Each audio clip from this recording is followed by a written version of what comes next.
نحمدہ نصلی و نسلم علی رسولہ الکریم اما بعد. ناظرین محترم، السلام علیکم ورحمۃ اللہ وبرکاتہ. روبی چینل کے خصوصی پروگرام نور رمضان میں آپ کا خیر مقدم ہے.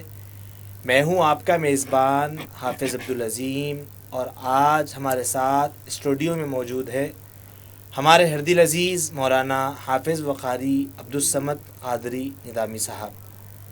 ناظرین، جیسے کہ آپ جانتے ہیں، یہ پروگرام دینی شرعی سوالات کے جوابات پر مبنی پروگرام ہے. 4 بجے سے 5:30 بجے تک براہ راست پیش کیا جاتا ہے. ہمارا نمبر اسکرین پر موجود ہے، آپ اس پر کال کر سوال کر سکتے ہیں. ناظرین محترم، یہ یاد رکھیے، جب کبھی آپ ہم کو کال کر رہے ہو، آپ اپنا سوال کر رہے ہو، تو ٹی وی کا والیوم تھوڑا کم رکھ کر بات کرے تاکہ آپ کے سوال کو ہم صحیح طور پر سمجھ سکیں. آئیے مولانا کا خیر مقدم کرتے ہیں. گزارش کرتے ہیں تمہیدی کلمات کے لیے سماعت فرمائیں. بسم اللہ الرحمن الرحیم. نحمدہ نصلی و نسلم علی رسولہ الکریم اما بعد. فاعوذ باللہ من الشیطان الرجیم. بسم اللہ الرحمن الرحیم. قال سبحانہ وتعالی فی کتابہ المبین انا انزلناہ فی لیلۃ القدر صدق اللہ العظیم. محترم سامعین و سامعات، ناظرین و ناظرات، السلام علیکم ورحمۃ اللہ وبرکاتہ. اللہ سبحانہ و تعالیٰ کا بے انتہا فضل و کرم ہے. رب ذوالجلال نے ہماری زندگی میں پھر سے رمضان کا مبارک مہینہ عنایت فرمایا، اور آج ہم 6 روزے میں حاضر ہیں. بزرگوں اور دوستوں، اللہ سبحانہ و تعالیٰ نے ارشاد فرمایا، انا انزلناہ فی لیلۃ القدر. ہم نے قرآن کریم کو لیلۃ القدر میں نازل فرمایا.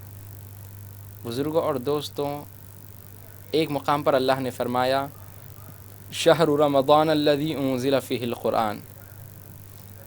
اللہ سبحانہ و تعالیٰ نے قرآن کریم کو شہر مبارک یعنی شہر رمضان میں نازل فرمایا. رمضان کے مہینے میں قرآن کریم نازل ہوا. بزرگوں اور دوستوں، قرآن کریم کی فضیلت پر کچھ گفتگو کرنے کی سعادت حاصل کرتا ہوں. اللہ کے رسول صلی اللہ علیہ وسلم ارشاد فرماتے ہیں، خیرکم من تعلم القرآن وعلمہ. تم میں سب سے بہترین انسان وہ ہے جو قرآن کو سیکھے اور دوسروں کو سکھائے. اسی طرح حضرت عثمان بن عفان رضی اللہ تعالی عنہ سے یہ روایت منقول ہے. فرماتے ہیں کہ حضرت عثمان رضی اللہ عنہ سے اگر کوئی ملنا چاہتا، یا گھر میں ملتا یا مسجد نبوی میں ملتا، ان سے پوچھا گیا کہ آپ کو اکثر ہم دیکھتے ہیں کہ آپ مسجد نبوی میں تشریف فرما ہوتے ہیں، تو آپ فرماتے ہیں کہ نبی کریم صلی اللہ علیہ وسلم نے فرمایا کہ تم میں سب سے بہترین انسان وہ ہے جو قرآن کو سیکھے اور سکھائے. میں اس فرمان کا مصداق بننا چاہتا ہوں. مسجد نبوی میں رہتا ہوں کہ اگر کوئی قرآن سیکھنے کا خواہش ہے مند ہے، کوئی قرآن سمجھنے کا خواہش مند ہے، میں اس کو قرآن سکھاؤں اور رسول اللہ کے اس مصداق میں شامل ہو جاؤں. تو بزرگوں اور دوستو، قرآن اللہ کی برکت والی کتاب ہے. قرآن مجید کے بارے میں آتا ہے کہ قرآن قیامت کے دن شفیع بن کر حاضر ہوگا، قبر میں نور بن کر حاضر ہوگا. قرآن کریم صرف پڑھے جانے والی کتاب نہیں، بلکہ قرآن کریم ایک سمجھنے والی کتاب ہے. قرآن کریم صرف نظروں سے گزارنے والی کتاب نہیں، بلکہ قرآن کریم ہدایت کی کتاب ہے. جیسا کہ اللہ نے فرمایا، ھدی للناس وبینات من الھدی والفرقان. جو ہم نے قرآن کو رمضان میں نازل فرمایا یہ لوگوں کی ہدایت کے لیے، اور اس میں واضح نشانیاں ہیں. وبینات من الھدی، اور واضح ہدایت ہے. والفرقان، اور یہ کتاب حق اور باطل میں فرق کرنے والی ہے، صحیح اور غلط میں فرق کرنے والی کتاب ہے. تو بزرگوں اور دوستوں، صحیح اور غلط کا فرق کب ہوگا؟ بغیر علم کے تو کوئی صحیح اور غلط کا فرق نہیں کر سکتا. صحیح کیا ہے، غلط کیا ہے، جب دونوں کا علم آ جائے اس کے بعد ہی فرق امتیاز ہو سکتا، اس سے پہلے نہیں ہو سکتا. تو محترم سامعین و سامعات، ہمیں کیسا پتہ چلے گا کہ یہ غلط ہے یہ صحیح ہے؟ بغیر علم کے فرق امتیاز حاصل نہیں ہو سکتا. اسی طرح ہم قرآن پر کب عمل کریں گے؟ جب ہمیں پتہ ہوگا کہ قرآن میں کیا لکھا ہوا ہے. تو قرآن کریم کو ترجمے کے ساتھ پڑھنے کی کوشش کرے، قرآن کریم کو سمجھنے کی کوشش کرے. قرآن کریم اگر خود پڑھ نہیں سکتے، خود سمجھ نہیں سکتے، پڑھنے نہیں آتا، تو مفسرین کرام کو سنیں. سوشل میڈیا کا زمانہ ہے، ڈیجیٹل زمانہ ہے، کئی سارے سہولتیں مہیا ہے، کسی نہ کسی ذرائع سے قرآن ہم پڑھ سکتے ہیں، سیکھ سکتے ہیں. بزرگوں اور دوستوں، اسی طرح اور ایک حدیث مبارک ہے. نبی کریم صلی اللہ علیہ وسلم ارشاد فرماتے ہیں کہ جو شخص مشقت کے ساتھ قرآن پڑھتا ہے، یعنی اس کی زبان میں لکنت ہے، اس کی زبان جو ہے ہکلاتی ہے لکنت کی وجہ سے، اور کسی کا ذہن حافظہ کمزور ہے، یاد کرتے ہیں اور بھول جاتے ہیں، مسلسل محنتیں کرتے ہیں، اس کے باوجود وہ قرآن کو بڑی مشقت سے پڑھتے ہیں. تو فرمایا ایسے شخص کے لیے جو مشقت سے قرآن پڑھ رہے ہیں، کوشش کر رہے ہیں قرآن پڑھنے کی، ان کو دگنا اجر ملے گا، ان کو ڈبل ثواب ملے گا. حالانکہ اللہ کے رسول صلی اللہ علیہ وسلم کی حدیث ہے کہ قرآن کے ایک حرف پر 10 نیکیاں ہیں، 10 گناہ معاف ہوتے ہیں اور 10 درجے اللہ بلند فرماتا ہے. فرمایا کہ الف لام میم ایک حرف نہیں ہے، بلکہ الف ایک حرف ہے، لام ایک حرف ہے، میم ایک حرف ہے. یہ 3 حروف ہے. کوئی الف لام میم اگر یہ بھی پڑھ لے تو اس کو 30 ثواب ملے گے، 30 گناہ معاف ہوں گے اور اللہ اس کو 30 درجے بلند کریں گے. تو محترم سامعین و سامعات، قرآن کریم کو پڑھیں. قرآن میں اللہ نے شفا رکھی ہے، قرآن میں اللہ نے برکتیں رکھی ہے. آج ہمارے گھروں میں قرآن ایسے مقامات پر رکھ دیے کہ اس پر دھول جمی ہوئی ہے. استغفر اللہ، نعوذ باللہ من ذالک. کئی ہمارے گھروں میں ہم خرید کر لاتے ہیں، جب بھی مارکیٹ کو جاتے ہیں، ارے یہ تو اچھی نئے شیپ کی دکھ رہی ہے قرآن، اس کے اوپر اچھا ڈیزائن کرا ہوا ہے، اس کو اچھا اٹا لگا ہوا ہے، اس کو اچھا پرنٹ کرا ہوا ہے، اچھا دکھے. کیا قرآن اچھا دکھے تو ہی لینا ہے؟ قرآن کی پرنٹ اور قرآن کی خوبصورتی تو ایک وہ اس کی سجاوٹ الگ بات ہے، مگر قرآن کریم میں جو اللہ کا کلام ہے اس کو سمجھنے کی کوشش کریں. ہم قرآن لاتے ہیں جو ہے طاقچوں میں جما کے رکھے، جس کی وجہ سے آج قرآن ہمارے اللہ کے کلام پر مسلمانوں کے گھروں میں دھول جمی ہوئی ہے. کب نکالتے ہیں قرآن؟ جب ہمارے گھر میں موتا ہوتا ہے. کب نکالتے ہیں قرآن؟ جب ہمارے گھر میں کچھ ہے. کب نکالتے قرآن؟ جب یاد آیا. نہیں، آپ عادت ڈالے، روزانہ کم از کم پاؤ پارا پڑھنے کی عادت ڈالے. پاؤ پارا نہیں پڑھ سکتے، 2 رکوع پڑھنے کی عادت ڈالے. مگر مسلسل اگر جو چیز جس سے ہم مسلسل ٹچ میں رہتے وہ بھی چیز ہم سے مسلسل ٹچ میں رہتی، جس سے ہم مسلسل رابطے میں رہتے وہ بھی چیز ہم سے رابطے میں رہتی. آپ غور کریں، ایک آسان سادہ سے مثال میں آپ کو دے کر سمجھاتا ہوں. ایک اجنبی شخص ہے، روزانہ آپ کا گزر اس کے پاس سے ہوتا تو روزانہ آپ اس کو سلام کرتے، روزانہ سلام کرتے. 1 مہینہ ہو گیا، 2 مہینہ، جب بھی آپ کا گزر ہوتا آپ سلام کرتے، یا وہ آپ کو سلام کر دیتا. اجنبی ہے، آپ نہ اس کو جانتے، نہ وہ آپ کو جانتا ہے، نہ وہ آپ کا رشتہ دار، نہ وہ آپ اس کے رشتہ دار. بس سلام کی وجہ سے ایک دن ایسا ہوتا ہے کہ ایک دن آپ کا گزر نہیں ہوتا. وہ شخص انتظار کرتا کہ بھئی روزانہ سلام کرنے والوں کا آج گزر نہیں ہوا. روزانہ وقت پہ ایک شخص آتے ہیں، صاحب سلام کرتے، آج نہیں. تو بزرگوں اور دوستو، یہاں تو اجنبیت ہے، یہاں تو کوئی رشتہ داری نہیں ہے. اس کے باوجود سلام کی وجہ سے، سلام کی برکت سے وہ انسان ہم کو یاد رکھ لیا کہ یہ وقت پہ روزانہ ہمیں ایک جن سلام کرتا، آج سلام نہیں کر رہا، کیا بات ہے. اسی طرح قرآن کریم آپ روزانہ پڑھتے رہے، قرآن کو آپ یاد کرو، قرآن آپ کو یاد کرے گا کہ مجھے پڑھنے والا آج کہاں ہے، نظر نہیں آ رہا ہے. آج قرآن کریم پڑھنے والا کیا مصیبت میں تو نہیں ہے؟ آج قبر میں مصیبت میں تو نہیں پھنس گیا؟ قرآن نور بن کر قبر میں آئے گا، قرآن شفیع بن کر محشر میں بخشش کروائے گا. تو قرآن پڑھتے رہیں.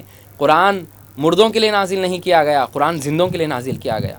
ہاں، قرآن کو ثواب کی نیت سے پڑھ رہے ہیں، عمدہ بات ہے، مگر اس سے افضل بات یہ ہے کہ قرآن کو سمجھ کر زندگی میں عمل پیرا ہوں. اللہ نے زندوں کے لیے قرآن نازل کیا اور ہمارے معاشرے نے فقط اس کو مرحومین کے لیے بنا دیا. فقط مرحومین کے لیے نہیں، مرحوم کو ایصال ثواب کرنا جائز ہے. اس سے زیادہ افضل یہ ہے کہ ہماری ہدایت کے لیے ہم کتنا قرآن پڑھ رہے ہیں، ہماری ہدایت کے لیے ہم کتنا قرآن سمجھ رہے ہیں.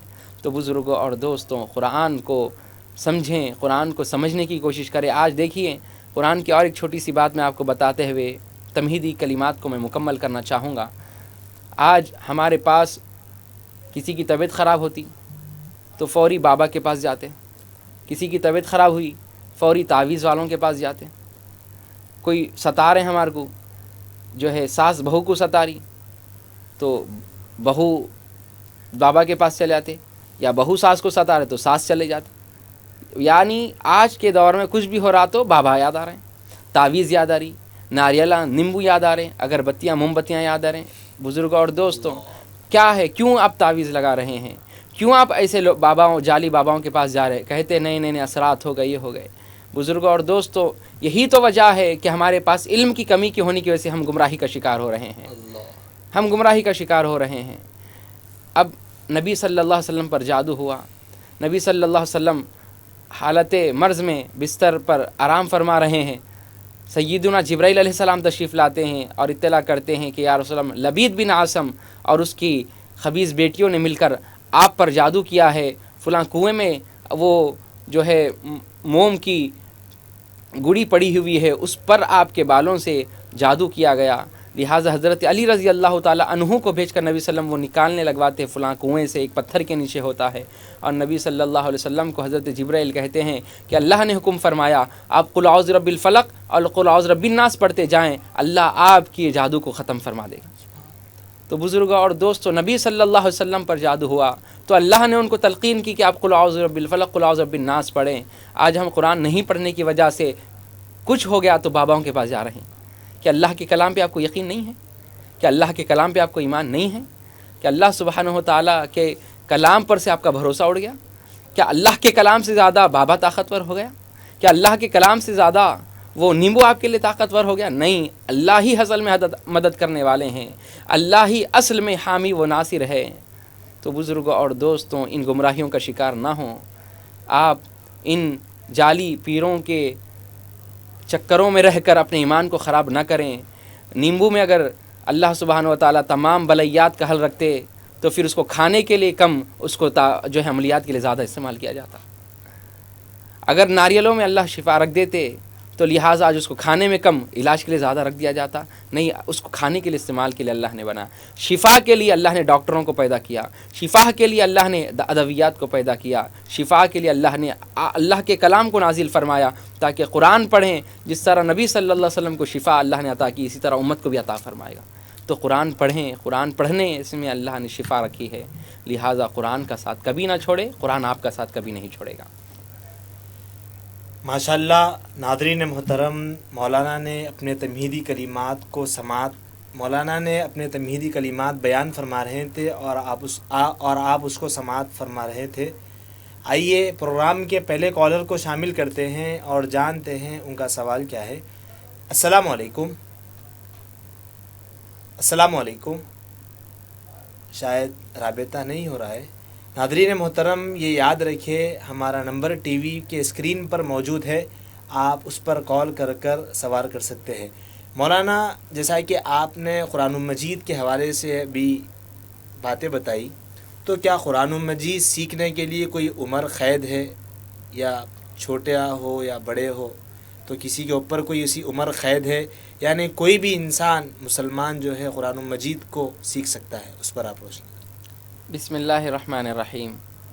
دیکھیے ہمارے محترم ناظرین و ناظرات، انسان بوڑھا ہو سکتا ہے، علم بوڑھا نہیں ہوتا. سبحان اللہ. عمر کی کوئی قید نہیں ہے، کبھی بھی علم حاصل کیا جا سکتا ہے. آئیے کالر کو شامل کرتے ہیں اور جانتے ہیں ان کا سوال کیا ہے. السلام علیکم.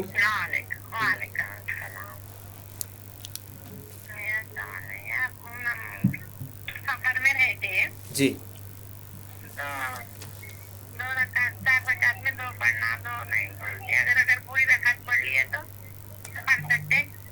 جی. گھر کو آ کے یا سفر میں رہے تو. جی. اور ایک بات ہے، کرایہ دار ہے. جی. اب وہ بہت پریشان ہے، کرایہ نہیں بن سک رہے، بہت لیٹ ہو رہا ہے. جی. تو اپن اگر زکات کے پیسے میں کرایہ کاٹ سکتے. ٹھیک ہے. کہاں سے کال کر رہے ہیں آپ؟ وارث گوڑا. بہت شکریہ بہن آپ کے وارث گوڑے سے کال کرنے کے لیے. سماعت فرمائے، مولانا آپ کو دونوں سوالات کے جوابات دیں گے. بسم اللہ الرحمن الرحیم. دیکھیے جیسا کہ ابھی سوال کیا گیا کہ کیا قرآن مجید پڑھنے کی کوئی قید ہے؟ نہیں، قرآن علم کبھی بھی حاصل کیا جا سکتا ہے. علم کے حاصل کرنے میں کوئی عمر کی قید نہیں ہے. خواہ بچپن ہو جوانی ہو، بڑھاپا ہو، اللہ نے جب توفیق بخشی قرآن کریم کی تلاوت کریں، آپ سیکھیں، شرمائیں نہیں۔ اگر آپ علم میں شرمائیں گے تو آخرت میں آپ کا نقصان ہوگا۔ آپ کو قرآن پڑھنے نہیں آئے گا تو آپ نماز کیسا پڑھیں گے؟ حالانکہ نماز پڑھنا اللہ نے فرض قرار دیا۔ اقیم الصلاۃ وآتوا الزکاۃ، اے مسلمانوں نماز قائم کرو، زکوٰۃ ادا کرو۔ تو نماز، کیا نماز کے اندر انگلش کے پویم پڑھنے سے نماز ہو جائے گی؟ کیا نماز کے اندر تیلگو سانگس گانے سے نماز ہو جائے گی؟ نہیں ہوگی۔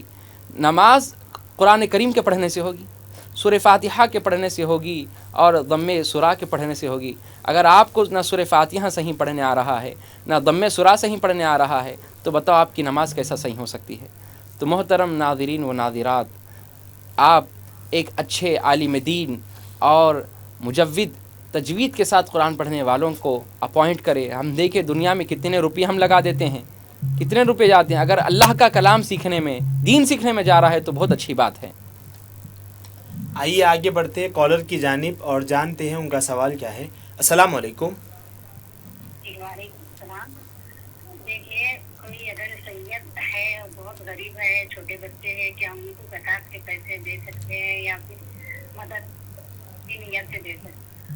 جی میں نے کل سنا تھا نا، آپ مراد کر رہے تھے کہ زکوٰۃ ماں باپ اور اولاد کو نہیں دے سکتے، جی کیا وہ غریب ہے تو ان کو نہیں دے کے پھر دوسروں کو دینا کیسے؟ کہاں سے کال کر رہے ہیں آپ؟ میں بھونگی بہت شکریہ بہن آپ کے کال کرنے کا، ضرور آپ کے سوال کا جواب دیا جائے گا۔ سماعت فرمائیں۔ جی بسم اللہ الرحمن الرحیم۔ دیکھیے جیسا کہ ابھی ہم سماعت کر رہے تھے کہ قرآن کریم کو سیکھنے کے متعلق، علم دین بچوں کو پڑھانے کے متعلق، کہ ہم کئی روپیہ دنیا کے معاملات میں خرچ کر دیتے ہیں مگر دینی تعلیم سیکھنے میں ہم اتنی دلچسپی نہیں دکھاتے، تو نہیں، یہ غلط بات ہے۔ لہٰذا قرآن کریم کو سیکھنا بہت ضروری ہے۔ آئیے اس گفتگو کے بعد ایک پروگرام میں کالر کو شامل کرتے ہیں اور جانتے ہیں ان کا سوال کیا ہے۔ السلام علیکم۔ السلام علیکم۔ وعلیکم السلام۔ مولانا صاحب سے میرا یہ سوال ہے جی کہ مجھے قرآن شریف تو پڑھنا آتا ہے جی اچھی طرح سے الحمدللہ، جی لیکن میں تجوید سے نہیں سیکھ سکی ہوں، جی تو کیا تجوید سے قرآن شریف سیکھنا ضروری ہے یا میں جس طرح سے پڑھتی ہوں ویسے ہی چل سکتا ہوں؟ بہت شکریہ بہن کال کرنے کے لیے آپ کا۔ کہاں سے کال کر رہے ہیں آپ؟ میں حیدرآباد سے ہوں۔ ضرور مولانا آپ کے سوال کا جواب دیں گے، آپ سماعت فرمائیں۔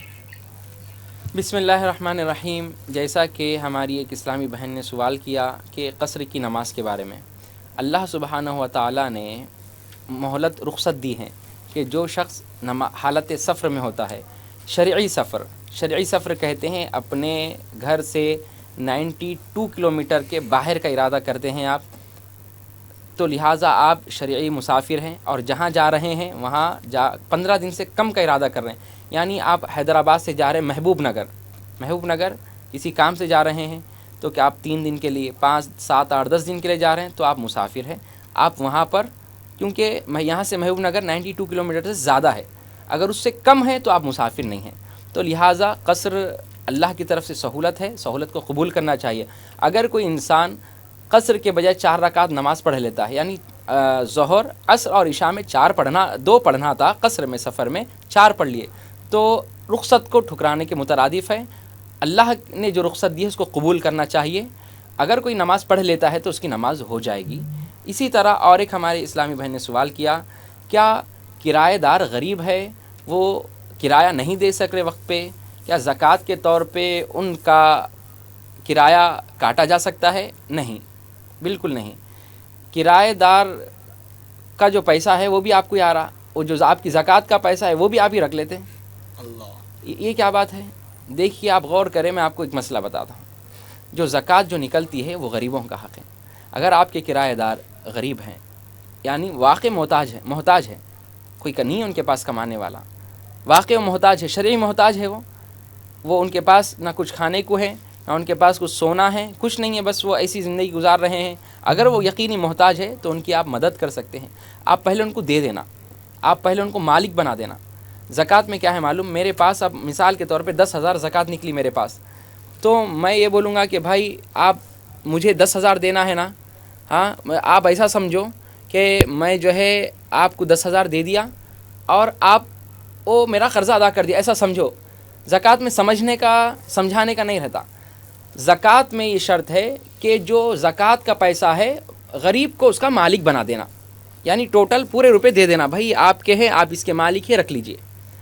تو زکوٰۃ میں شرط ہے کہ محتاج کو، جس کو زکوٰۃ دے رہے ہیں، اس کو مکمل مالک بنا دینا۔ تو لہٰذا اس کو دینے کے بعد اب اس کا اختیار ہے، اب وہ کرایہ دے، گھر کا راشن کھائیں، یا افطاری کریں، سحری کریں، گھر کے بچوں کے کپڑے لیں عید میں، وہ ان کا اختیار ہے، ان کو مکمل مالک بنا دینا۔ ہم شرط لگا کے زکوٰۃ نہیں دے سکتے، زکوٰۃ ادا نہیں ہوگی۔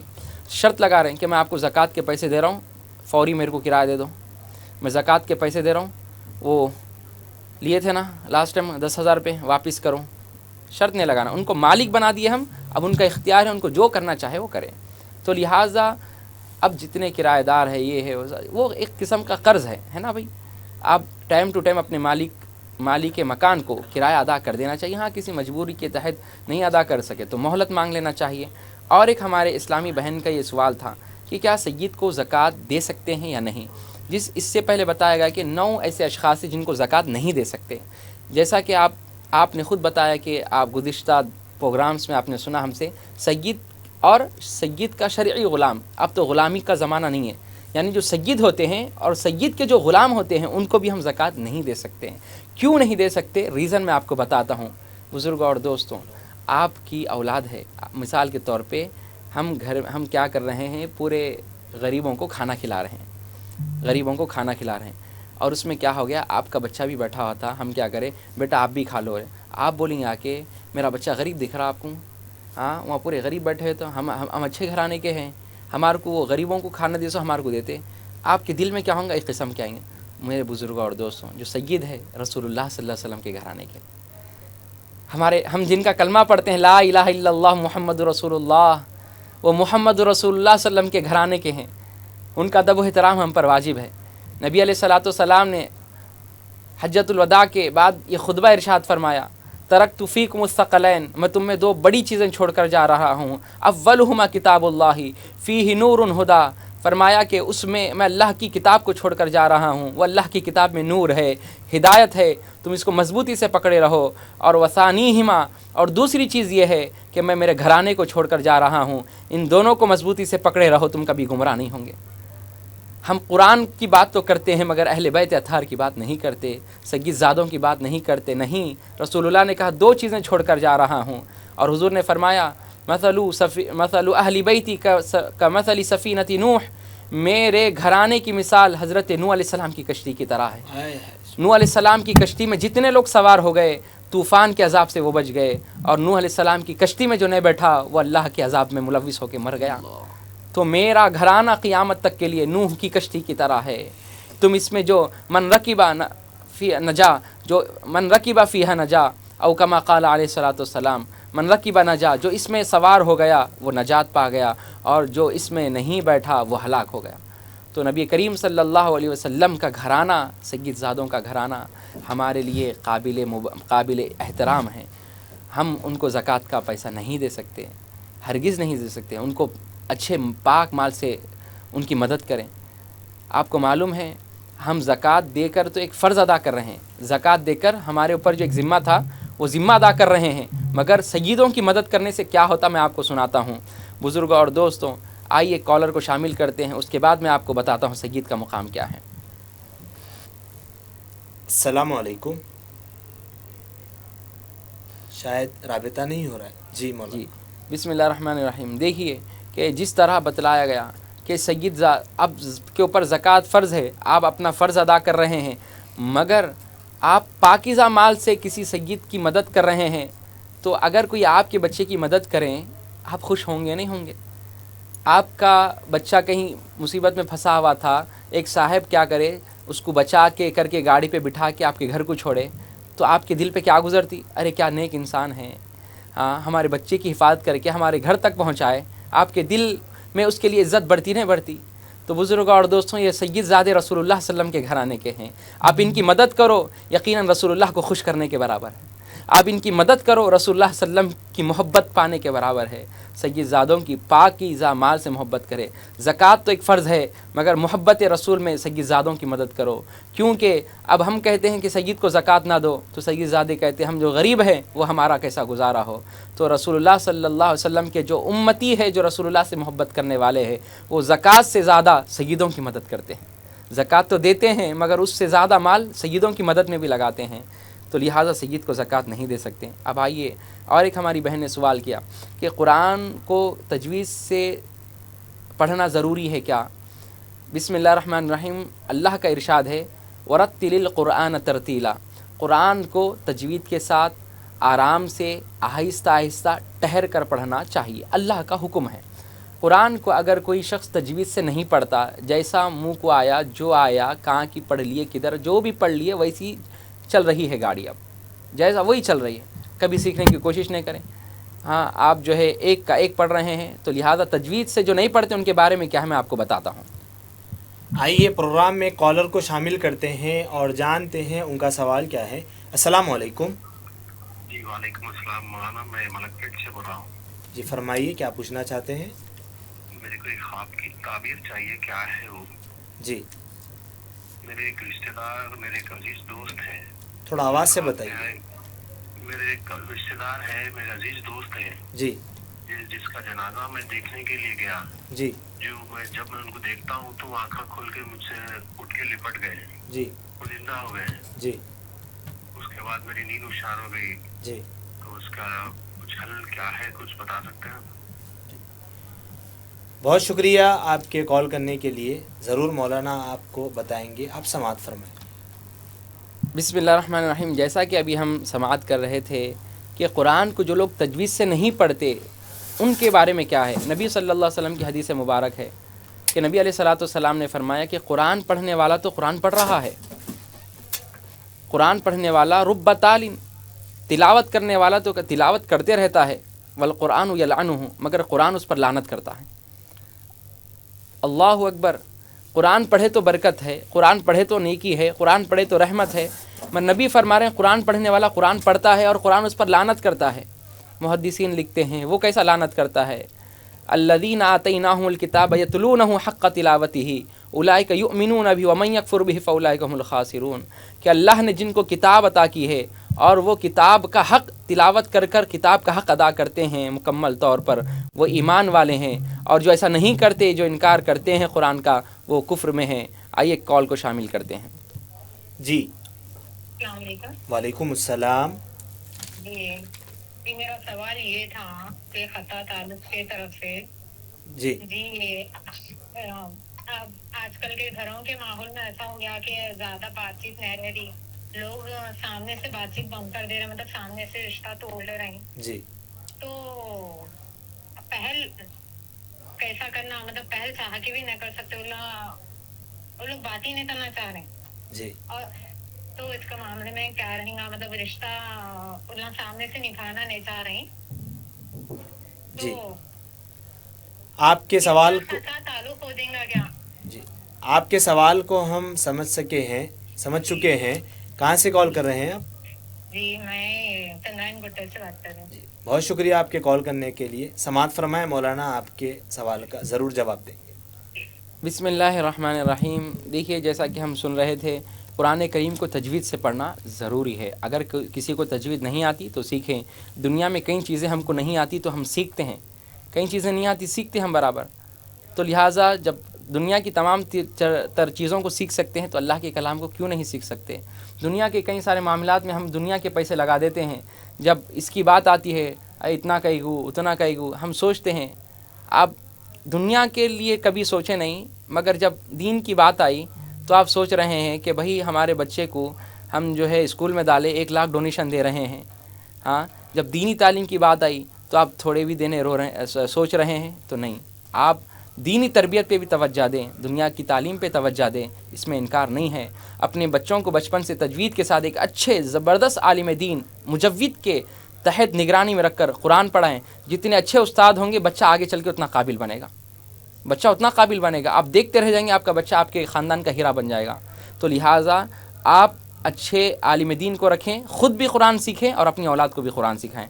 اور ایک مولانا، ہمارے میں اس گفتگو میں کچھ آپ سے بولنا چاہ رہا ہوں کہ عام طور پر ایسا، جیسا کہ آپ نے بھی بتایا کہ مطلب جو ہے کوئی مول صاحب اگر پڑھانے کے لیے گھر تشریف لاتے ہیں تو اور ان کی جو مطلب معاوضہ جو ہوتا ہے وہ دینے کے لیے وہ کچھ مطلب ایسا بولا جاتا ہے کہ مطلب کیوں اتنے پیسے دینا چاہیے، کیوں اتنا جو ہے ہم کو وہ کرنا چاہیے، پھر جبکہ انہی کے بچے آج کے دور میں اللہ کا کرم ہے کہ اتنے بڑے بڑے اسکولس میں الحمدللہ جو ہے وہ زیر تعلیم ہیں اور وہاں پر جو ہے الحمدللہ سرو کر رہے ہیں۔ اس پر بھی آپ کچھ تھوڑی روشنی ڈال دیں۔ جی، جیسا کہ ابھی بتلایا گیا کہ ہم دنیاوی معاملات میں جو ہے نہیں سوچتے، بلکہ دل کھول کر ہم آگے بڑھتے ہیں، تو اسی طرح دینی تعلیم میں بھی نہ سوچیں، بلکہ دینی تعلیم صرف ہم کو ڈگری تک نہیں ہے، دینی تعلیم صرف ہماری جاب تک نہیں ہے، دینی تعلیم صرف ہمارے نمازوں تک نہیں ہے، دینی تعلیم کا معاملہ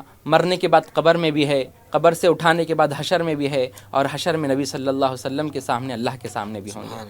تو دنیا کی تعلیم آپ کی ڈگری تک ہے، ڈگری کا معاملہ جاب تک ہے، جاب کا معاملہ رزق تک ہے، رزق کا معاملہ قبر تک ہے، یہاں ختم ہو جانے والا ہے۔ مگر قرآن ایسا نہیں ہے کہ قرآن پڑھ لیے بس ایک جوانی تک ہے، ایک عبادت تک ہے، ایک بڑھاپے تک ہے، نہیں، قرآن کا تعلق آخرت تک ہے، حشر تک قرآن کریم کا تعلق ہے۔ آپ اس پہ زیادہ توجہ دیں، قرآن کا اپنے اولاد کو پڑھائیں، اگر آج نہیں پڑھائیں گے تو کل افسوس کریں گے، آپ کل افسوس کریں گے، کیونکہ فارسی میں ایک شعر بھی ہے جیسا کہ بتایا جاتا ہے، خشت اول چونی حد معمار کج تا ثریا میر ود دیوار کج۔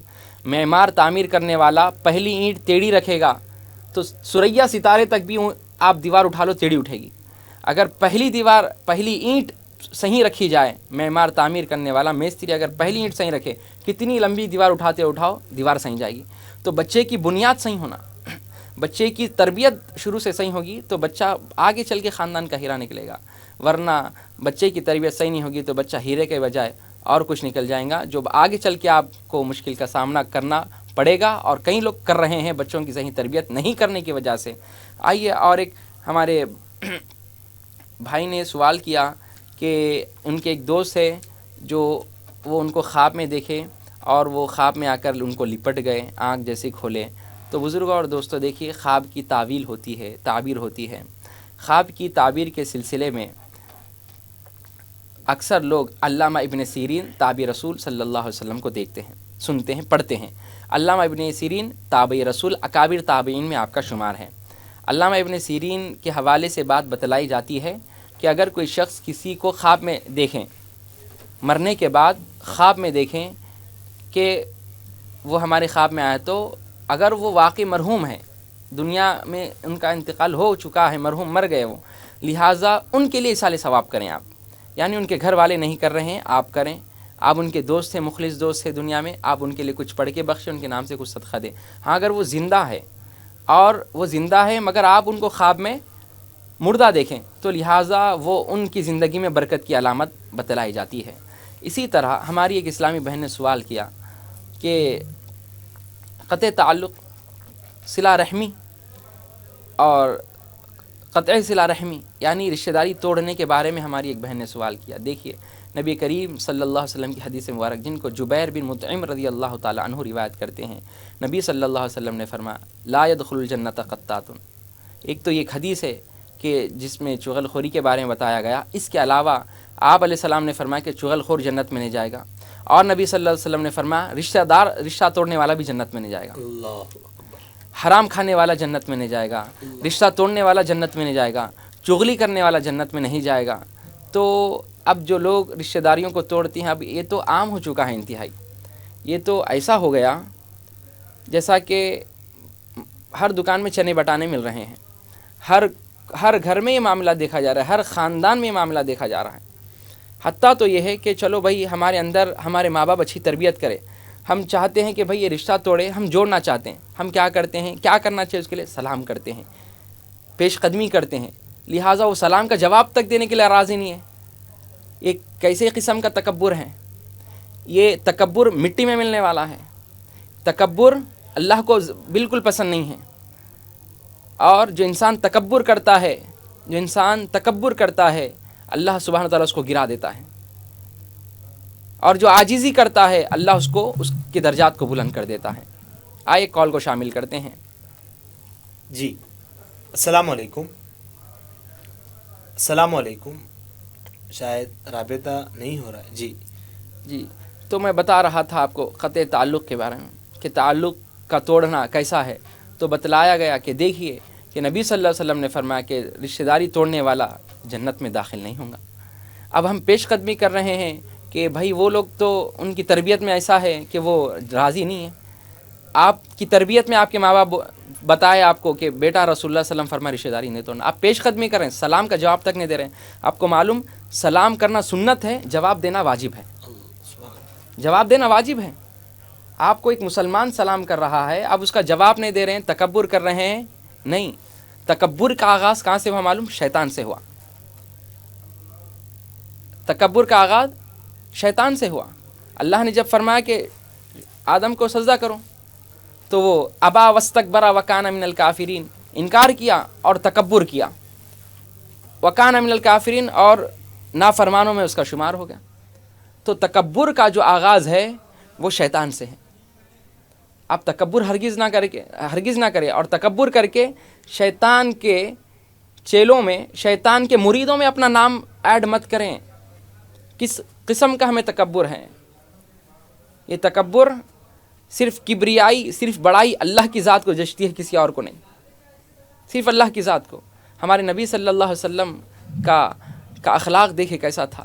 آپ صلی اللہ علیہ وآلہ وسلم کا جو چچا تھا ابو جہل، نبی صلی اللہ علیہ وسلم پر بے انتہا ظلم کرتے، اس کے باوجود نبی صلی اللہ علیہ وسلم ہمیشہ ان کو دین کی دعوت دیتے، توحید کی دعوت دیتے۔ ان پر جو ظلم کرتے رسول اللہ علیہ وسلم ان کے لیے دعائیں کرتے، دعائیں ہدایت کرتے۔ اللہ نے آخر میں فرمایا کہ اے نبی صلی اللہ علیہ وسلم، ختم اللہ علی قلوبہم وعلی سمعہم وعلی بصارہم غشاوۃ ولہم عذاب عظیم، کہ اللہ نے ان کے دلوں پر، سماعت پر، بصارت پر پردے ڈال دیے ہیں، یہ آپ کی بات کو قبول کرنے والے نہیں ہیں۔ آپ کا کام پہنچانا ہے، ہدایت ہمارا کام ہے۔ تو بزرگوں اور دوستوں، تو اتنا ظلم کرنے کے بعد بھی نبی صلی اللہ علیہ وسلم کا یہ اخلاق کریمانہ تھا کہ آپ صلی اللہ علیہ وسلم انہیں مسلسل دین کی دعوت دیتے، اور ہم ہے کہ رشتہ داری کو مسلسل توڑ رہے ہیں، یہ انتہائی غلط ہے۔ نہیں، جوڑنے کی کوشش کریں۔ اگر جہاں تک بات پہنچ رہی ہے میری، آپ سن رہے ہیں، تو ہرگز رشتہ داروں کو ہرگز نہ توڑیے، بلکہ جوڑنے کی کوشش کریے، تکبر نہ کریے، کیونکہ موت کا بھروسہ نہیں ہے، موت کبھی بھی آ سکتی ہے۔ اللہ کے پاس ہے موت کا علم، صرف اللہ کے پاس ہے۔ کوئی یہ دعویٰ نہیں کر سکتا کہ میں بڑھاپے میں جاؤں گا، کوئی بانڈ پیپر پر لکھ کر نہیں دے سکتا کہ میں فلاں وقت مروں گا، اس سے پہلے نہیں مروں گا۔ موت کا علم صرف اللہ کے پاس ہے۔ کل نفس ذائقۃ الموت، ہر نفس کو موت کا مزہ چکھنا ہے، ہر نفس کو موت کا مزہ چکھنا ہے۔ لہٰذا آپ تکبر کی زندگی نہ گزاریں، جب تک زندہ ہے حقوق العباد کو ادا کرتے رہیں، رشتہ داری کو جوڑیں۔ ہاں، اب یہ کیا کرنا کہ ہم پیش قدمی کر رہے ہیں مگر وہ سامنے سے رسپانس نہیں دے رہے ہیں۔ آپ کی ذمہ داری ادا کریں، آپ بری ذمہ ہو گئے۔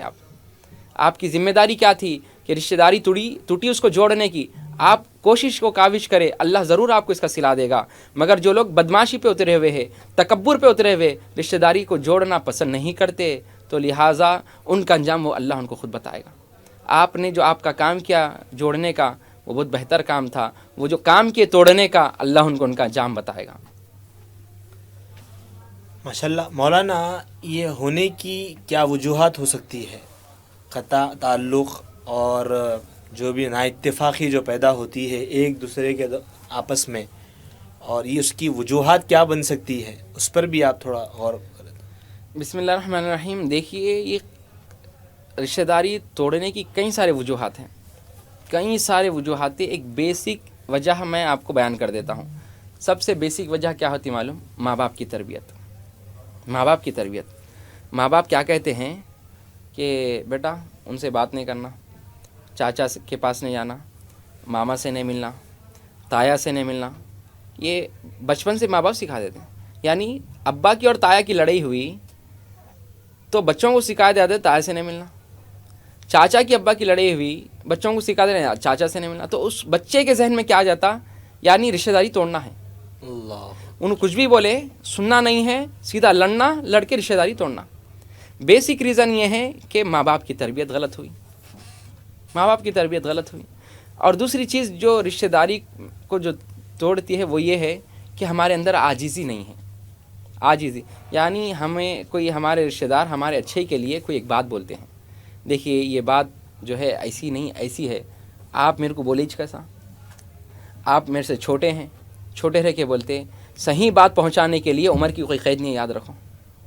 اگر آپ غلط ہے، اگر آپ کو کوئی حق بات بتاتا ہے کہ آپ قرآن نہیں پڑھے، اللہ نے فرمایا والعصر ان الانسان لفی خسر الا الذین آمنوا وعملوا الصالحات وتواصوا بالحق وتواصوا بالصبر، قسم ہے مجھے زمانے کی، پورے انسان نقصان میں پڑے ہوئے ہیں، یقین وہ انسان نقصان میں نہیں ہیں، فائدے میں ہیں جو لوگ ایمان لائیں، الا الذین آمنوا وعملوا الصالحات، نیک عمل کریں، وتواصوا بالحق، ایک دوسرے کو حق کی وصیت کرتے رہے، یعنی غلط ہے تو اس کو صحیح، یہ غلط ہے یہ صحیح کرو، وتواصوا بالصبر، اگر کوئی غم میں آتا تو اس کو جو ہے صبر کی تلقین کرتے، حق کی تلقین کرتے۔ تو ہمارے اندر عاجزی ختم ہو گئی، یعنی سننے کو تیار نہیں ہے، سننے کو اگر کوئی دیکھو براڈ مائنڈڈ رہنا، انسان براڈ مائنڈڈ رہنا، کبھی بھی جو ہے احساس کمتری کا شکار نہیں ہونا۔ وہ بولے کیسا میرے کو، انہوں بولتے کیسا، انہوں کون کدھر، ہمارے ایسے باتیں ایسے الفاظ ہوتے نہیں، وہ بولے تو کیا بولے، اس پہ غور کریں گے ہم، کیوں بولے وہ بات، تو لہٰذا ہاں وہ بولے تو اس وجہ سے بولے، ہاں یقیناً غور کریں گے، ذرا نفس میں جھانکیں گے اپنے آپ میں، ہاں میں کیا یہ واقع میرے اندر یہ خامی ہے کیا ہے، تو اس کو دور کرنے کی کوشش کریں گے اور ان کا شکریہ ادا کریں گے کہ انہوں نے آپ کی دنیا میں اصلاح کی۔ اور اصلاح کی ایک طریقہ بھی ہوتا ہے، اصلاح کا طریقہ کیا ہے کہ جس کی بھی خامی اس کو اکیلے میں لے کے جائیں، سب کے سامنے ان کے عیب کو نہ اچھالیں، سب کے سامنے بڑی محفل میں آپ جو ہے ان کو آپ جو ہے برا بھلا کہہ دیے، ان کے عیب کو اچھال دیے، تو یقیناً وہاں پہ اصلاح نہیں ہوگی، وہاں تو انتشار ہوگا۔ اصلاح کا طریقہ یہ ہے کہ جو کوئی غلطی کر رہا ہے، انسان ہے، خطا ہر ایک سے ہوتی، کوئی فرشتے نہیں ہیں، فرشتوں تو معصوم ہیں، فرشتوں سے خطا نہیں ہوتی، انبیاء معصوم، انبیاء سے خطا نہیں ہوتی، غیر انبیاء غیر ملائکہ جتنے بھی ہیں سب سے خطا ممکن ہے، خطا ممکن ہے، مخلوق میں انسانوں سے خطا ہوتی ہی ہے۔ تو لہٰذا اگر خطا ہوئی تو یہ مت سمجھو کہ میں فرشتہ ہوں، میرے سے خطا ہوتی نہیں، میں نعوذ باللہ نبی ہوں، میں کیسا غلطی کر سکتا ہوں، انسان ہی سے غلطی ہوتی ہے۔ اگر کوئی ہماری غلطی کو ہائی لائٹ کرتا ہے، ہماری اصلاح کرتا ہے، تو اس کا شکریہ ادا کرنا چاہیے کہ بھائی میرے اندر تھی، آپ مجھے آئینہ دکھائیں، کیونکہ حدیث میں بھی آیا کہ ایک مومن دوسرے مومن کا آئینہ ہوتا ہے، ایک مومن دوسرے مومن کا آئینہ ہوتا ہے۔ تو لہٰذا اب مومن کو اب آئینے میں دیکھے تو میرے چہرے پہ کتنے دھبے نہیں دکھتا، اب آئینے میں دیکھے میرے شیروانی کیسی ہے کیا ہے، اور میرے جو ہے حلق کے اوپر کچھ دھبے نشان ہے، یا کچھ جو ہے پھوڑے پھنسی ہے، دکھتا نہیں دکھتا، آئینے میں دکھ جاتا۔ تو مومن کا آئینہ ہے، اگر کوئی مومن غلط کر رہا ہے تو مومن کہتا بھائی آپ غلط کر رہے ہیں، ایک مومن کچھ کر رہا ہے تو مومن کہتا ہے آپ صحیح کر رہے ہیں۔ آئینہ حقیقت کو دکھاتا ہے، اب حقیقت سے بھاگ نہیں سکتے، تکبر کو ختم کرے، عاجزی انکساری پیدا کرے، جو عاجزی انکساری کرتا ہے اللہ اس کو بلند کرتا ہے، جو تکبر کرتا ہے اللہ اس کو گرا دیتا ہے۔ اسی طرح اور ایک آسان مثال دے کر میں سمجھاتا ہوں کہ دیکھیے جب ہم کو بلندی پر چڑھنا ہے، ایک پہاڑ پر چڑھنا ہے، تو کیا انسان پہاڑ پہ اکڑ کے چڑھتا، ایسا کر کے چڑھے تو کیا ہوتا، ایسا پیچھے گر جاتے، اکڑ کے چڑھ سکتے؟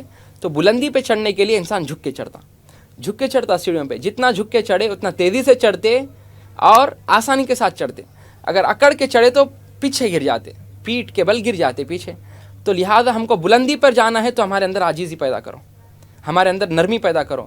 تکبر سے کوئی آگے نہیں بڑھتا، تکبر سے رشتے ٹوٹتے ہیں، تکبر سے لوگ تمہیں گری ہوئی نظر سے دیکھتے ہیں کہ بھائی یہ تو اکڑو ہے، یہ تو متکبر انسان ہے، اس کو بات تو کیا، اس کو سلام بھی نہیں کرنا۔ انتہائی تکبر میں کس چیز کا تکبر ہے؟ کیا پیسوں کا تکبر، کیا جاہ و جلال کا تکبر، کیا جو ہے خاندانی اشراف کا تکبر؟ اجی میرے نبی صلی اللہ علیہ وسلم سے بڑھ کے کوئی بھی نہیں تھے اس دنیا میں، نبی صلی اللہ علیہ وسلم سے بڑھ کے کوئی ہے کیا، بتاؤ آپ؟ اس کے باوجود آپ کے اخلاق کیسے تھے؟ دنیا کو چاہیے کہ ان سے درس لیں، دنیا کو چاہیے کہ آپ سے سبق سیکھیں۔ لقد کان لکم فی رسول اللہ اسوۃ حسنہ، یقیناً رسول اللہ صلی اللہ علیہ وسلم تمہارے درمیان ایک بہترین نمونہ ہے، بہترین آئیڈیل ہے زندگی گزارنے کے لیے۔ تو لہٰذا اپنے اندر عاجزی پیدا کرے۔ دنیا میں کئی سارے لوگ ہیں آج اللہ نے ان کو اتنا مال نوازا ہے، اتنا نوازا ہے، اس کے باوجود ان کے اندر بہت ساری عاجزی ہے، ملنساری ہے. کسی کو دیکھتے ہیں تو پیسوں کے معیار سے نہیں دیکھتے، بس مسلمان ہے، میرا مومن بھائی ہے، ایسا ملتے ہیں. کئی سارے دنیا میں نیک لوگ ہیں جن کی وجہ سے ہم سانس لے سک رہے ہیں. دنیا میں ہے کئی سارے اچھے لوگ، ایسا نہیں کہ ختم ہو گئے. آج بھی کئی سارے اچھے لوگ جو رسول اللہ صلی اللہ علیہ وسلم کی تعلیمات پر عمل کر رہے ہیں، ان کے پاس سب کچھ ہے، اس کے بعد تکبر نہیں ہے. تو جو انسان تکبر نہیں کرتا، اللہ سبحانہ و تعالیٰ اس کو بلندی پر پہنچاتا ہے. ماشاءاللہ. ناظرین محترم، مولانا نے تکبر کے حوالے سے آپ کو بتا رہے تھے. آئیے پروگرام میں کالر کو شامل کرتے ہیں اور جانتے ہیں ان کا سوال کیا ہے. السلام علیکم.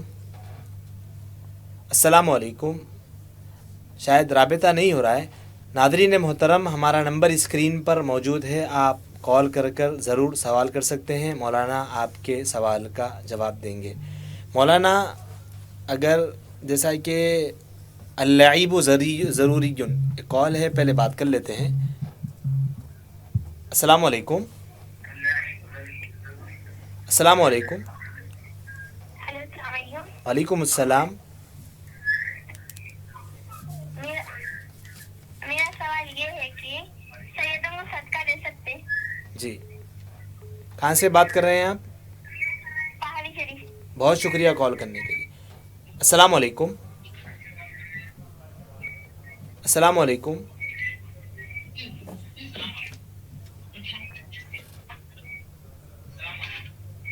السلام علیکم. جی. السلام علیکم. وعلیکم السلام. ہیلو السلام علیکم. وعلیکم السلام. جی بتائیے بہن، کیا سوال ہے؟ تراویح کی نماز کہیں باہر مسجد میں جا کے پڑھ سکتے لیڈیز؟ جی. کہاں سے کال کر رہے ہیں آپ؟ میں تالاب کٹے سے کال کر رہی ہوں. جی بہت شکریہ بہن آپ کے کال کرنے کا. مولانا ضرور سوال کا جواب دیں گے. آئیے پروگرام میں اور ایک کالر کو شامل کرتے ہیں اور جانتے ہیں ان کا سوال کیا ہے. السلام علیکم.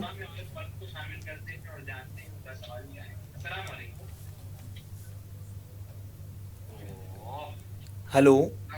ہلو. جی. ہلو السلام علیکم. وعلیکم السلام. جی بتائیے کیا سوال ہے؟ حافظ صاحب السلام علیکم. وعلیکم السلام. خود پورے سے کر رہا ہوں حافظ صاحب. جی بولیے. وہ نماز میں سینٹ لگا کے جا سکتے ہیں اپنے حافظ صاحب؟ جی بہت شکریہ بھائی آپ کے کال کرنے کا. مولانا آپ کے سوال کا ضرور جواب دیں گے. مولانا، اللعب ضروری، جیسا بتایا جاتا ہے کہ کھیل ضروری ہے، تو عام طور پر آج کل جو ہے کرکٹ وغیرہ جو ہوتا ہے اس کا جو ہے اوپر ایک میدان وغیرہ بنایا جا رہا ہے اور آپس میں دو ٹیم جو ہے اس میں کھیل رہی ہیں اور یہ معاہدہ کر رہے ہیں کہ اگر آپ کرکٹ ہاریں گے تو آپ گراؤنڈ کے پیسے آپ ادا کرنا. تو یہ کہاں تک درست ہے؟ ایک کالر کو شامل کرتے ہیں اور جانتے ہیں ان کا سوال کیا ہے. السلام علیکم. السلام علیکم. وعلیکم السلام. جی مولانا، میں پوچھنا تھا لیڈیز کے جو ہے پردے کے تعلق سے کچھ آپ بیان کریے ذرا. جی. جی کہاں سے کال کر رہے ہیں آپ؟ جی میں دودھ بولنے سے بات کر رہی ہوں مولانا. بہت شکریہ بہن آپ کے کال کرنے کے لیے. ضرور مولانا بتائیں پردے گے. کے تعلق سے ذرا تاکید کریے ذرا عورتوں کو، اور دعا کیجیے کہ جو ہے عورتیں بچیاں جتنے بھی ہیں آج کل اللہ جو ہے پردے کی پابندی کرے. بس دعا کیجیے، دعاؤں میں یاد رکھے. ضرور انشاءاللہ. آپ ضرور دیکھیں پروگرام، انشاءاللہ مولانا آپ کے سوال کا ضرور جواب دیں گے. آئیے اور ایک پروگرام میں کالر کو شامل کرتے ہیں اور جانتے ہیں ان کا سوال کیا ہے. السلام علیکم. السلام علیکم. شاید رابطہ نہیں ہو رہا ہے. جی. بسم اللہ الرحمن الرحیم. جیسا کہ ابھی ہماری اسلامی بہن نے سوال کیا پہاڑی شریف سے، کیا سیدوں کو زکوٰۃ دے سکتے ہیں؟ دیکھیے، سیدوں کو زکوٰۃ، صدقہ، خیر و خیرات دے سکتے ہیں یا نہیں؟ دیکھیے، سیدوں کو بالکل زکوٰۃ نہیں دے سکتے. سیدوں کو پاکیزہ مال دیں گے.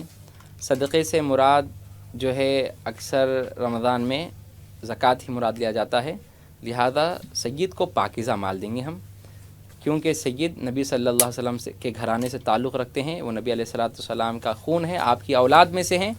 ہرگز ان کو ہم زکوٰۃ کا مال نہیں دیں گے، کیونکہ ہم ان کو پاکیزہ مال سے ان کی خدمت کریں گے. یقیناً اگر کوئی آپ کے بچے کی خدمت کرے گا، آپ کے بچے کو اچھے سے رکھے گا، آپ کے بچہ اگر کہیں گھوم گیا اچھے سے جو ہے لا کے چھوڑ دیں گا، تو آپ کے دل میں ان کے لیے محبت پیدا ہوگی نہیں ہوگی. آپ رسول اللہ صلی اللہ علیہ وسلم کی اولاد کی خدمت کریں گے جو واقع محتاج ہے، غریب ہے، جو کسی کے سامنے ہاتھ نہیں پھیلاتے، آپ ان کی خدمت کریں گے اچھے مال سے، تو کیا اللہ سبحانہ و تعالیٰ اور اللہ کے رسول صلی اللہ علیہ وسلم کے پاس آپ کی محبت نہیں ہوگی؟ ضرور ہوگی. سید کو زکوٰۃ نہیں دے سکتے، ہاں پاکیزہ مال نکالیں، آپ ان کی خدمت یہ سوچ کر کریں کہ اللہ اس کے رسول راضی ہوں گے. میں جو سیدوں کی خدمت کر رہی ہوں اس سے میرے رسول، میرے اللہ راضی ہوں گے، اللہ اس کے رسول کی رضا کے لیے کریں. دیکھیے بہت بہتر عمل ہوگا. اس کے بعد ہمارے اور ایک بہن نے تالاب کٹے سے ہم سے سوال کیا کہ تراویح کے نماز میں عورتوں کا جمع ہونا کیسا ہے. دیکھیے بات متفق علیہ طور پر حضرت عمر بن خطاب رضی اللہ عنہ سے ثابت ہے کہ حضرت عمر رضی اللہ عنہ کی جب دور خلافت آئے تو آپ عورتوں کو مسجد میں آنے سے منع فرما دیا. حضرت عمر رضی اللہ عنہ کون ہے؟ خلیفہ دوم، جن کے بارے میں نبی علیہ الصلوۃ والسلام نے فرمایا یفر الشیطان من ظل عمر، عمر وہ ہے جس کے سائے کو دیکھ کر شیطان بھاگ جاتا ہے. عمر فاروق ہے، حق اور باطل میں فرق کرنے والی شخصیت ہے. عمر رضی اللہ عنہ جو سوچتے ہیں اور خیال کرتے ہیں حضور کے بارگاہ میں پیش کرتے ہیں، اللہ ان کے خیال پر قرآن کریم کی کئی آیتوں کو نازل فرمایا. حضرت عمر رضی اللہ عنہ عورتوں کو مسجد میں آنے سے روکے. بعض صحابہ اعتراض کر حضرت عائشہ صدیقہ رضی اللہ عنہ کے پاس گئے کہ حضرت عمر عورتوں کو مسجد میں آنے سے روک رہے ہیں. نبی کے زمانے میں عورتیں مسجد کو آتی تھی، ابو بکر صدیق رضی اللہ عنہ کے زمانے میں عورتیں مسجد کو آتی تھی، اب روک رہے ہیں. تو فقیہہ اما جان عائشہ صدیقہ رضی اللہ تعالی عنہا، ان کے پاس ایسا علم، اگر صحابہ کو بھی کوئی مسئلے میں شک ہوتا تو اپنے مسئلے کا حل حضرت عائشہ صدیقہ رضی اللہ عنہا سے کرتے ہیں. آپ فرماتی ہیں اگر اس وقت اگر نبی صلی اللہ علیہ وسلم حیات ہوتے تو عورتوں کو مسجد میں آنے سے منع کر دیتے تھے. اگر آپ علیہ السلام بھی حیات ہوتے، نبی علیہ الصلوۃ والسلام کے وفات ظاہری کا زمانہ کچھ ہی دن ہوا گزرے ہیں، کچھ ہی سال ہوا، جو ہے امت کس طرف جا رہی ہے. حضرت عمر نے جو کیا صحیح کیا کہہ کر حضرت عمر کے عمل کا آپ نے عمل کی تصدیق کی. تو بزرگوں اور دوستوں، اب تراویح مردوں کا جماعت کے ساتھ مسجد میں پڑھنا افضل ہے، عورت کا گھر میں پڑھنا افضل ہے. اسی طرح آئیے اب جہاں پر ہو رہی ہے گھر کے قریب اب لوگ جا رہے ہیں، اب جہاں پر بنا ہوا ماحول ہم تو حد درجے کوشش کرتے ہیں کہ بس گھر میں پڑھے بہتر، تو لہٰذا ان کو قرآن پڑھنے نہیں آتا، قرآن سننا ہوتا ہے تو گھر کے قریب میں جاتی ہیں جہاں پورے مکمل پردوں کا اہتمام ہے، پورے خواتین ہی ہیں اور بعض مرد ہے جس میں حافظ صاحب تراویح پڑھا رہے ہیں، تو لہٰذا وہ مکمل پردے کی پابند ہو کر اگر پڑھنا چاہی تو بعض فقہا اجازت دیتے ہیں، پڑھ سکتے ہیں کہ گھر میں رہنے سے تو یقیناً نہیں پڑھیں گے، کم از کم وہاں پر گئے تو حافظ صاحب مکمل پڑھائیں گے، حافظ صاحب تو آپ پڑھیں گے. بعض فقہا اجازت دیتے ہیں، جمہور کے پاس مکروہ تحریمی ہے. اس کے بعد آئیے اور ایک ہمارے بھائی نے یاقوت پورے سے سوال کیا نماز میں سینٹ لگانا کیسا ہے. دیکھیے ایک ہوتا ہے الکحل والا، ایک ہوتا ہے نان الکحل والا. اب بعض فقہا اس میں یہ باریکی بیان کرتے ہیں کہ سینٹ میں جو الکحل ہے وہ نشے والا الکحل نہیں ہے، بلکہ وہ سینٹ کو محفوظ رکھنے کے لیے ایک کیمیکل ملایا جاتا ہے، اس کو الکحل کہہ رہے ہیں. یعنی جو شراب، جو فروٹس کو یا کوئی چیز کو سڑا کر جو شراب بنائی جاتی ہے جس سے نشہ چڑھتا ہے، وہ والی شراب اس میں ایڈڈ نہیں ہے. یہ تو پرفیوم کو سیو کے لیے، اس کی خوشبو اسپرڈ کرنے کے لیے وہ کیمیکل ملایا جاتا ہے، لہٰذا وہ لگا سکتے ہیں. مگر جمہور علماء کے پاس الکحل والا سینٹ عطر جو ہے لگا کر پڑھنے سے نماز نہیں ہوتی. کیوں نہیں ہوتی؟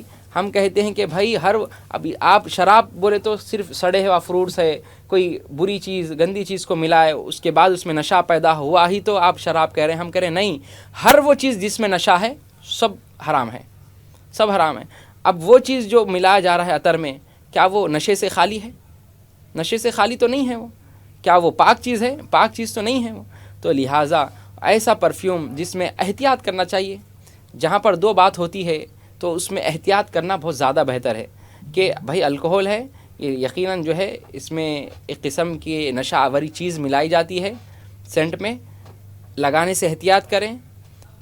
اب لگا کے کیوں جاتے بھائی؟ سب سے امپورٹنٹ سوال میرا یہ ہے آپ کا، نماز کو جا رہے ہیں تو وہ الکحل والا ہی آپ کو سینٹ کیوں ملا؟ عطر نہیں ہے،